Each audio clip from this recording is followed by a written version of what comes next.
Ceux des profondeurs de Marc Burger. Journal d'Andrew G. Jackson, journaliste au Times, en mission au Japon, non loin des ruines du temple d'Oryodo et de la ville d'Achioji, 19 février 1891. Ce séjour loin de l'influence de la ville de Tokyo me fait le plus grand bien. Je dois avouer que les Japonais se sont rapidement accoutumés aux mœurs occidentales. La plupart des hommes portent vestes noires et redingotes et regardent l'heure sur leur montre à gousset en fumant le cigare, tandis que leurs épouses adoptent la mode parisienne et dévoilent leur charme discret sous les ombres de leur parapluie. La capitale pullule de marchés aux poissons et, à la longue, l'odeur en devient difficilement supportable, d'autant plus que ma mission est d'offrir un peu d'exotisme littéraire au public londonien qui se passionne depuis peu pour la mode du japonisme. Il n'y a qu'à visiter les intérieurs anglais pour se rendre compte que les paravents nippons, les katanas des samouraïs et les magnifiques dessins du théâtre No réalisés sur papyrus ont remplacé les scènes de chasse de la lande écossaise et les statues de Basset Hounds. Les Anglais ne veulent pas entendre parler d'odeurs de poissons pestilentiels, mais de caractères indéchiffrables vieux de plusieurs millénaires, d'architecture shintoïste, de mets raffinés que l'on déguste avec des baguettes en bois et de renards à 9 queues censés protéger les pèlerins qui viennent honorer leur statue. Sans oublier l'imposant sanctuaire d'Itsukushima, fière porte rouge écarlate flottant sur les eaux nippones. Dans l'une des tavernes de Tokyo, autour d'un bon verre de saké, je fis la connaissance d'un personnage important de la région, Tokugawa Yoshinobu, l'un des derniers représentants de l'ère des shoguns, ces seigneurs infiniment respectés dans le Japon médiéval, exerçant leur pouvoir sur un vaste territoire et pour qui les samouraïs étaient prêts à sacrifier leur vie. Malgré l'occidentalisation du Japon, ces seigneurs déchus gardent une grande influence économique et culturelle, et Yoshinobu a largement contribué au commerce local, aux récents échanges avec les côtes chinoises contrôlées par les Européens grâce à ses connaissances agricoles et linguistiques. En effet, l'homme parlait un anglais quasi irréprochable, avec cette intonation de dandy qui le forçait à pincer les lèvres. Ce qui me frappa en premier fut la jeunesse de ses traits.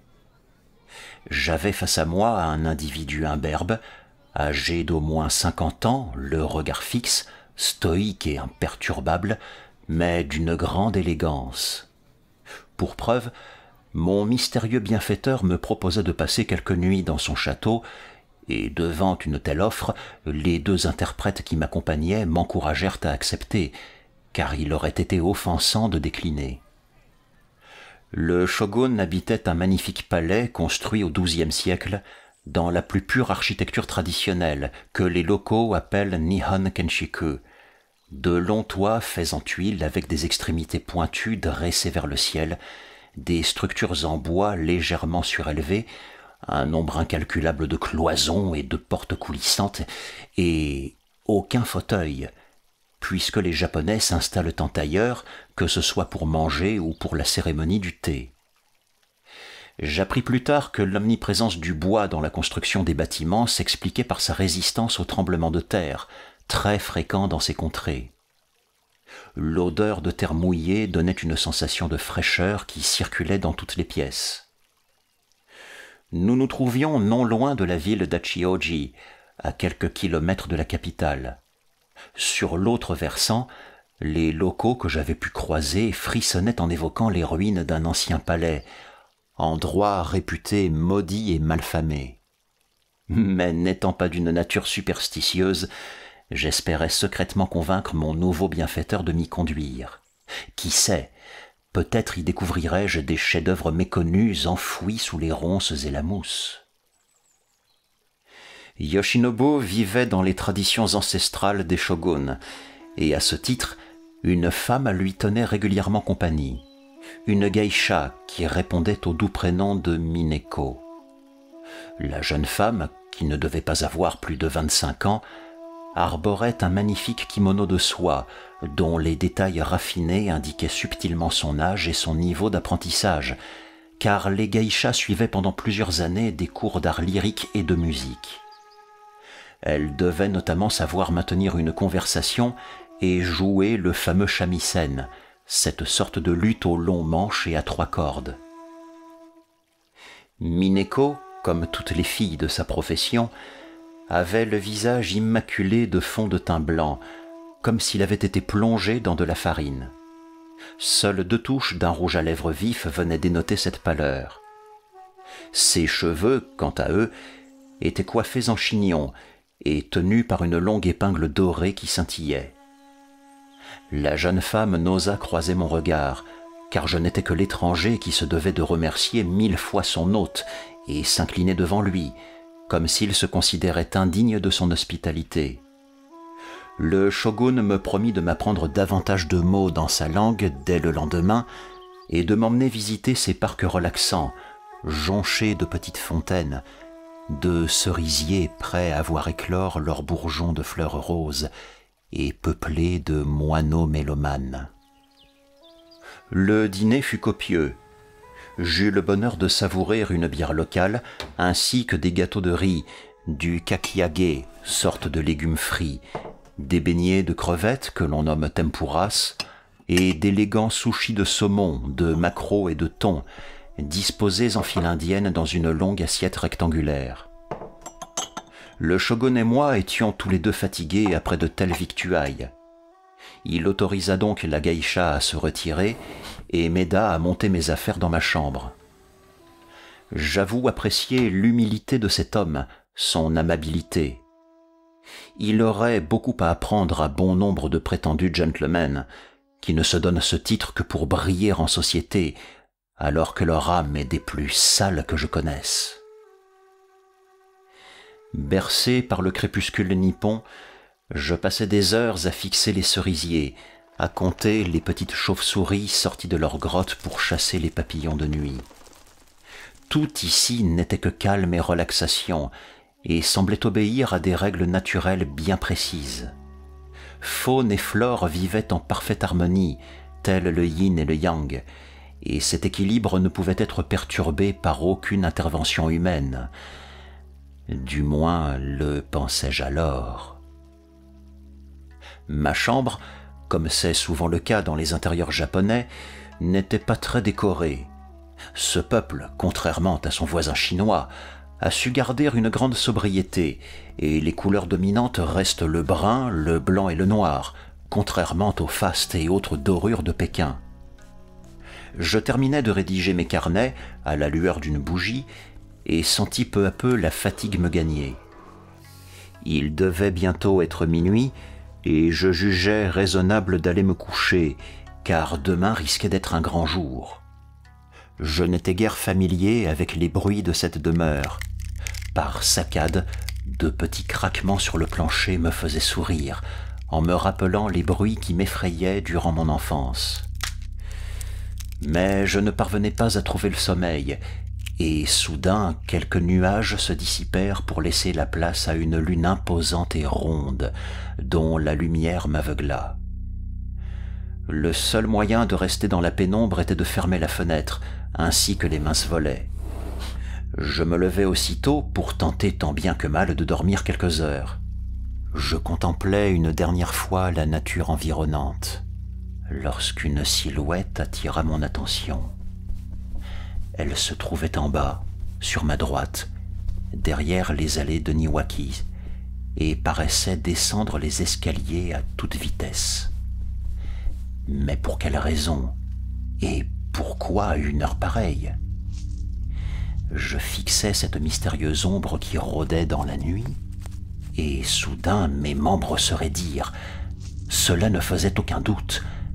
Il s'agissait de Mineko, enveloppée dans un kimono bleu clair qui se hâtait comme si elle avait un rendez-vous important. Très vite, je me mis à rire en pensant qu'elle devait voir en cachette l'un de ses amants, car ces femmes, durant toute leur jeunesse, ont traîné dans les bas-fonds des grandes villes, ce qui leur a valu de faire quelques connaissances masculines souvent difficiles à repousser. Mais mon rire fit rapidement place à de la stupeur lorsque la jeune femme se rendit compte que je l'observais et me fixa longuement. Son regard ne ressemblait pas à celui que j'avais pu croiser furtivement lors du dîner. Je n'avais plus en face de moi un regard de jeune femme pudique, mais de quelqu'un qui me fixait durement, comme pour me reprocher d'être là, à ce moment précis, comme si elle craignait que je la dénonce.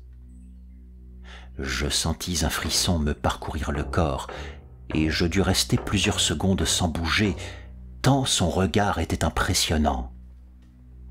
Pour la rassurer, je parvins tout de même à faire le signe chute de la main en posant mon index sur mes lèvres, avant de refermer les fenêtres et de la laisser s'échapper dans les ténèbres de la forêt.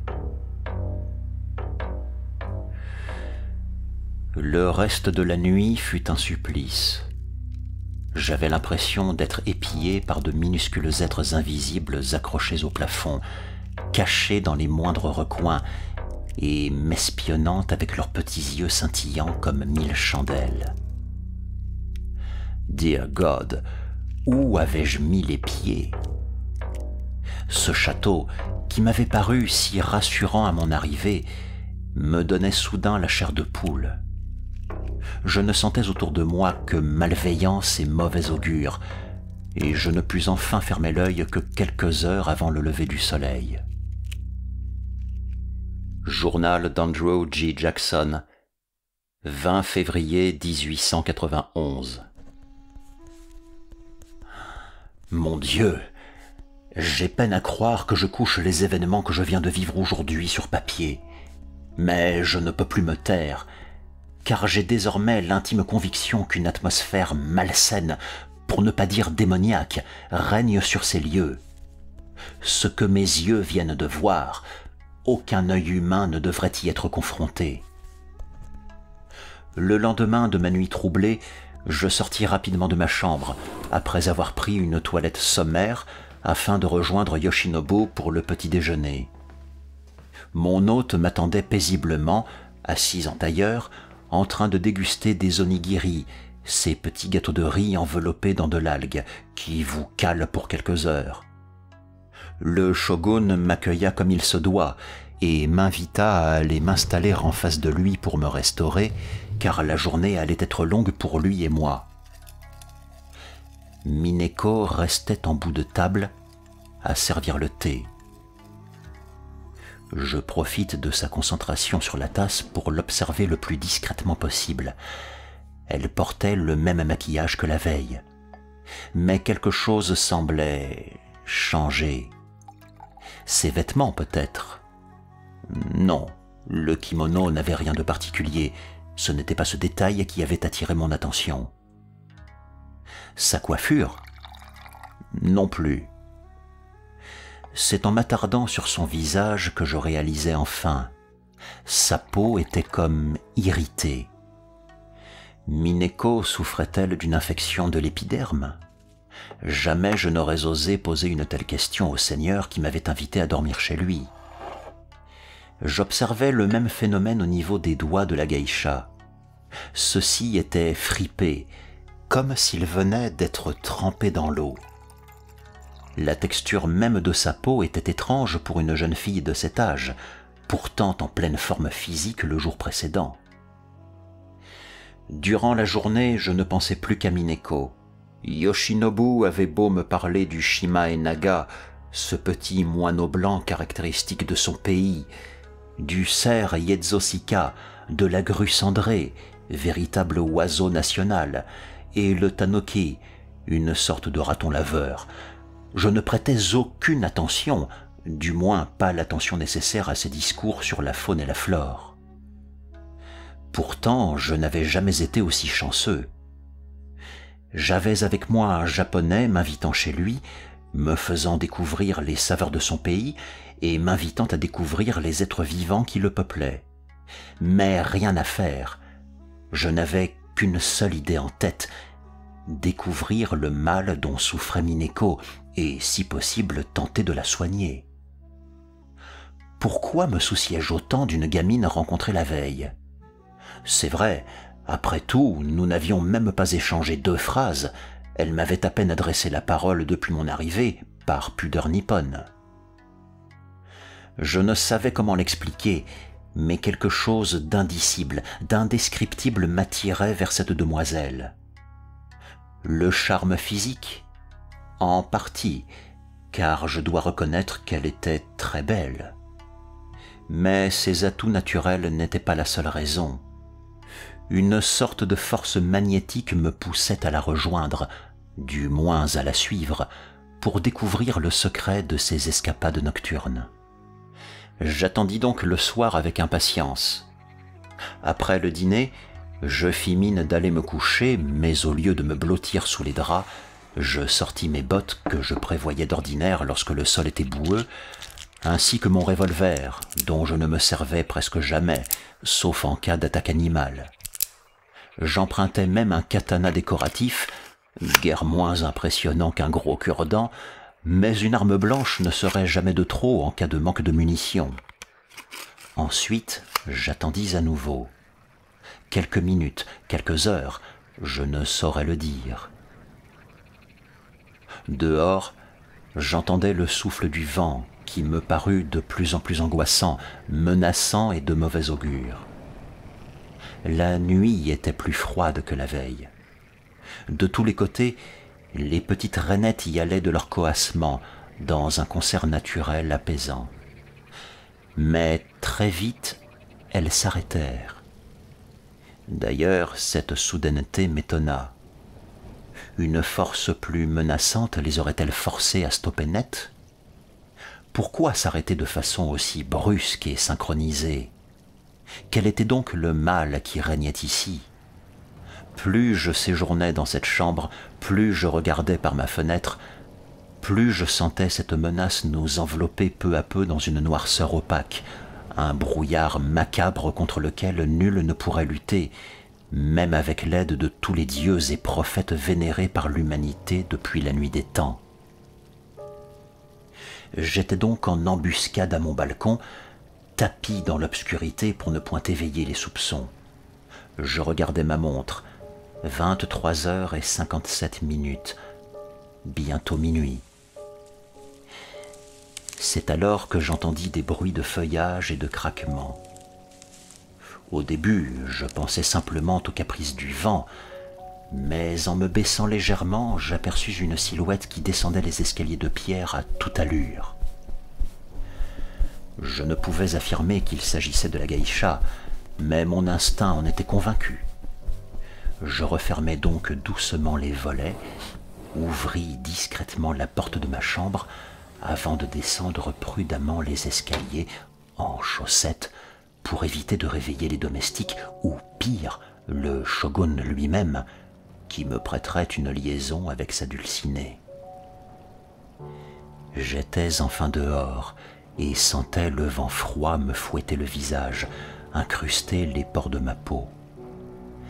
Il émanait un parfum de fleurs de rose dans les environs, mais mon attention se concentra rapidement sur cette silhouette qui avait maintenant franchi le portail en bois avant de se perdre dans la forêt. Je la suivais donc à la trace.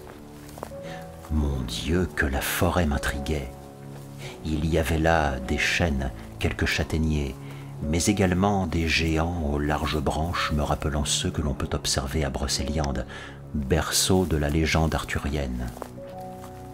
La mystérieuse silhouette se tenait à quelques mètres de moi et avançait sur une ligne quasi parfaite, en gardant toujours la même cadence, comme ces athlètes endurants de l'Antiquité grecque, les fameux marathoniens.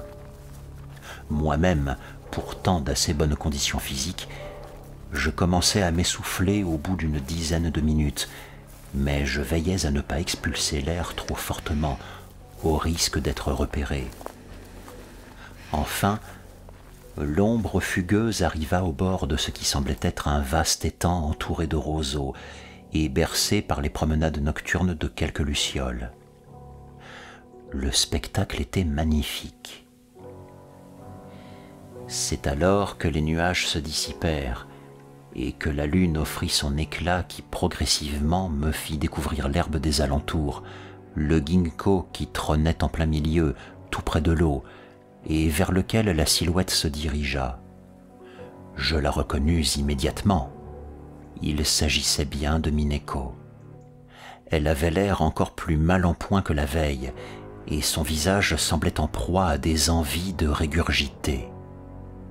Ensuite, après s'être accroupie, elle leva les bras et les yeux vers le ciel, comme si elle était sur le point d'invoquer quelque divinité orientale, insondable pour nos esprits judéo-chrétiens. Le vent souffla alors encore plus fort et parut gronder sur la prairie. Les nuages, quant à eux, devinrent capricieux et élaborèrent une sorte de parade angoissante, menaçante, qui très vite plana au-dessus de ma tête.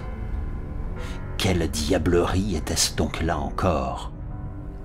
À la surface de l'étang, des ondes apparurent sur l'eau, comme après les ricochets provoqués par une pierre. Puis, très vite, ces ondes paisibles se transformèrent en bulles dégageant une vapeur puante et verdâtre. Une fissure de plaque terrestre se trouvait-elle en dessous? S'agissait-il d'une éruption volcanique? Mais comment pouvait-elle être provoquée par les invocations d'une jeune fille aussi gracieuse? Dieu du ciel! J'étais bel et bien en présence des forces du mal, surnaturelles et toutes puissantes, logées dans les profondeurs, à l'affût des êtres faibles que nous sommes. Ce que je vis sortir de cet étang, aucun œil humain ne mériterait de le voir. Je me surpris à faire à 3 reprises le signe de croix. Quelle horrible chose! Comment pareille créature jurassique pouvait-elle encore se trouver sur Terre? Je n'avais jamais rien vu de tel, même parmi les spécimens les plus affolants de nos musées d'histoire naturelle. À seulement quelques mètres de Mineko, je vis sortir une sorte de géant vert, un homme tortue repoussant, muni d'un bec de rapace et au crâne parsemé de cheveux épais et gras. Quelle vision cauchemardesque! Et il y eut pire encore, car cette chose qui me révulsait fut très vite rejointe par 2, 3, 4 de ses congénères, anomalies et dégénérescences de Dame Nature, dont le Tout-Puissant n'était probablement pas le créateur. Depuis des années, ma passion pour le Japon m'avait poussé à consulter les vieux manuscrits poussiéreux des premiers Portugais arrivés sur l'île au XVIe siècle. J'avais donc en tête la plupart des monstres et curiosités démoniaques dont le folklore de ce pays regorge, à commencer par leur nombre incalculable de créatures fantomatiques. Là, j'étais en présence de l'hideux Kappa, un diablotin répugnant, tout vert, ayant la réputation d'attirer les humains dans les profondeurs, tel le grand requin blanc, afin de dévorer leurs organes internes.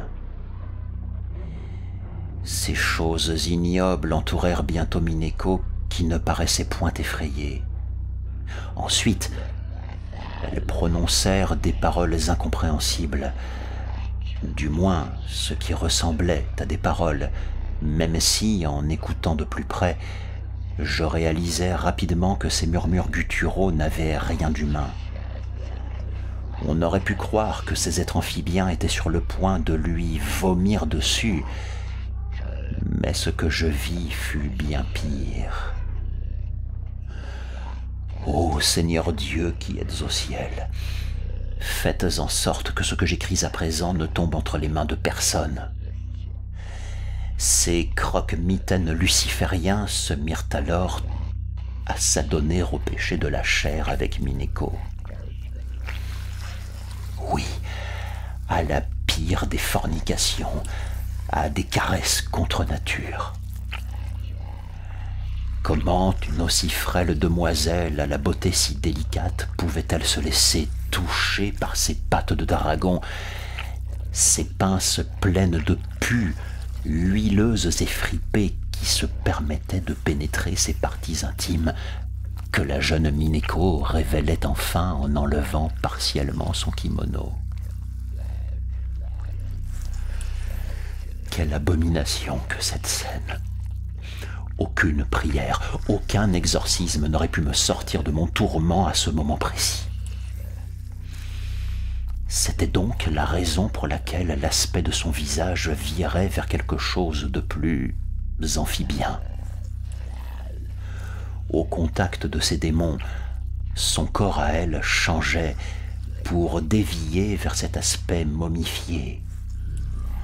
Que les lois de la nature sur lesquelles Dieu a une emprise viennent en aide à cette pauvre Mineko. À quel crime, à quels errements s'était-elle adonnée? Quel degré d'impureté circulait aujourd'hui dans son corps? Je préfère arrêter ici la narration de ces ignominies. J'en avais assez vu. Je préférais courir au château, m'enfermer à double tour dans ma chambre et me cacher sous ma couverture, car la nuit ne m'avait jamais fait aussi peur.